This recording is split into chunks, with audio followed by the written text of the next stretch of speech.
Perasan tak yang filem, drama dan lagu Malaysia susah sangat nak tembus pasaran Indonesia, tapi Indonesia punya mudahnya amat masuk ke negara kita. Netizen Malaysia salahkan Indonesia. Warganet menyerang balik mereka.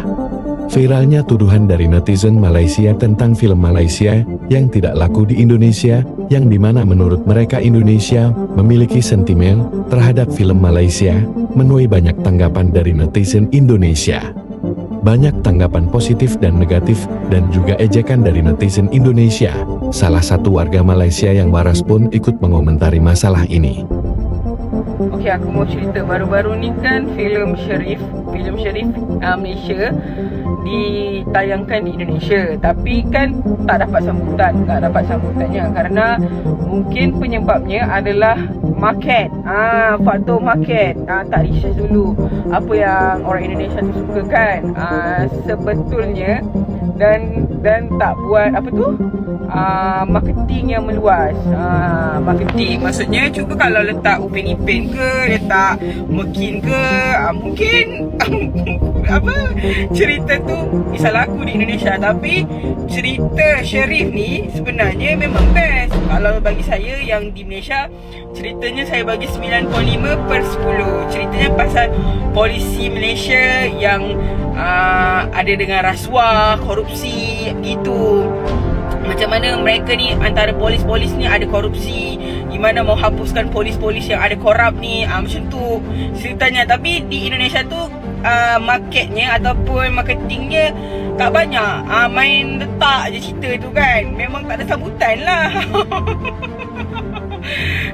Sebab kalau ikut market research pula, kalau di Indonesia ni rata-ratanya kalau cerita yang bagus tu banyak yang filem horror gitu kan. Tapi aku rasa kalau betul-betul dimarketkan, aku rasa bisa tembus sebenarnya. Sebenarnya dia punya pengarah tu adik dia kepada yang filem Munafik tu. Dulu Munafik pernah masuk di Indonesia kan dan dapat sambutan kan. Kalau bagi aku cerita tu best, tapi yang enggak buat marketing yang bagus, jadinya memang enggak ada yang mau nonton lah cuy. Kalau aku juga enggak mau nonton kalau enggak ada marketing yang bagus. Selebgram dan produser film Indonesia pun ikut menanggapi tuduhan netizen Malaysia. Gila, gue benar-benar speechless, gak habis pikir sama dua influencer Malaysia ini. Karena narasi mereka itu loh, ngeri banget. Jadi ya kalau yang laki-laki ini masih mending ya, masih agak baik. Kalau yang perempuan ini loh yang benar-benar kayak seakan-akan kita tuh gak suka gitu sama orang Malaysia. Jadi mereka itu membahas hal yang sama dan narasinya tuh mirip. Intinya katanya film Malaysia itu gak diterima sama masyarakat Indonesia karena nasionalisme. Padahal kita itu nonton kan Upin Ipin lah, Bobo Boy. Jadi intinya kalau kita suka, mau dari Thailand aja kita nonton, mau Thailand mau dari Taiwan gitu. Bukan karena masalah nasionalisme, hiburan mah hiburan gitu kan. Yang agak gak enak nih cewek tuh bilang katanya makanya kita tuh jangan terlalu welcome sama produk-produk Indonesia, sama produk luar negeri. Maksudnya nggak cuma Indonesia aja ya, terlebih Indonesia. Karena lihat nih di Malaysia musik-musik Indonesia dipasang di mana-mana. Kita semua kenal artis-artis Indonesia. Coba lihat orang Indonesia, nggak ada yang kenal sama artis kita. Lah, ya karena kaliannya belum bikin sesuatu yang kami suka, bukan karena kami nggak suka sama kalian. Itu Siti Nurhaliza berapa kali bolak-balik konser di Indonesia.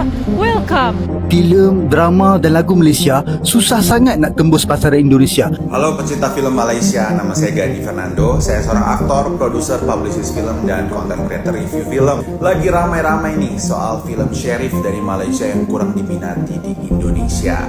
Jadi begini, aku share sedikit ya. Sebenarnya bukan karena film dari negara Malaysia yang tidak didukung masyarakat Indonesia.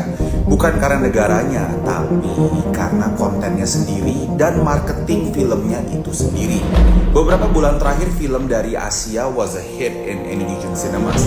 Extrema for Korea, dan saat ini yang sedang ramai ada How to Make Millions Before Grandma Dies from Thailand, yang sebentar lagi akan dapat 3 juta penonton juga di bioskop. Kedua film ini adalah dua film terlaris sepanjang masa dari Korea dan Thailand. Ada beberapa faktor yang mensukseskan kedua film tersebut. First, the content itself is a great movie. Second, marketing. Hiring KOLs, mempunyai publicist and distribution team yang bagus, 3 rilis di beberapa theater chain dan bukan hanya di 1-2 chain bioskop.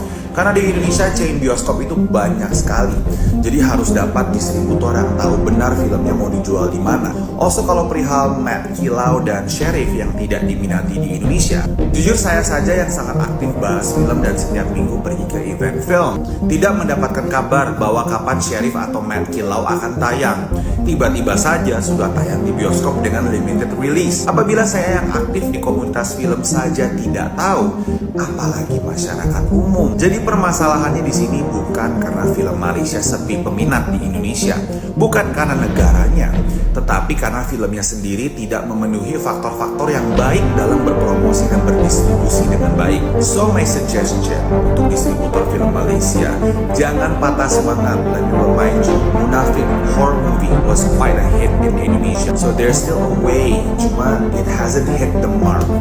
Jadi itulah tanggapan dari beberapa netizen terhadap tuduhan netizen Malaysia kepada Indonesia. Bagaimana pendapatmu sob? Tulis di komentar.